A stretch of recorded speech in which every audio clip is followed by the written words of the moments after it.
Week 2 continued. Workforce of the future, from baby boomers to millennials. 2. Recruitment and retaining of millennials.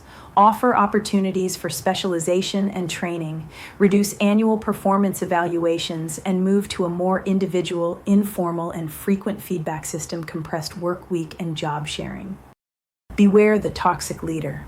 Toxic leaders poison the workplace environment, demoralize personnel, create disincentives, produce unnecessary stress, stifle creativity, decrease risk-taking, promote themselves, present an obstacle to organizational transformation.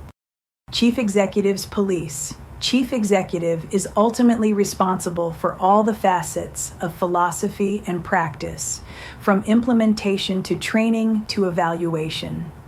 Chief executives need to be risk takers, be a viable change agent, articulate a clear vision to the organization, assemble a management team that is committed to translating the new vision into action, be committed to removing bureaucratic obstacles. Middle managers. Middle managers must secure, maintain, and use authority to empower subordinates and help officers creatively resolve issues, protect their subordinates from organizational and political recrimination.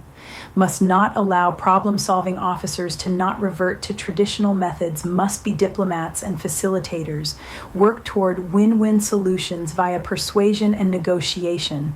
During periods of change, aid in strategic planning, eliminate red tape, and conduct regular meetings.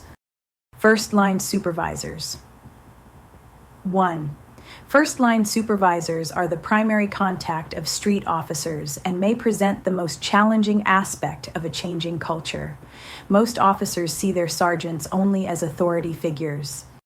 First-line supervisors. 2. Next week read Chapter 1. See the assignments in Canvas. They are due the following week. Have a nice day. You can do it. Believe in yourself.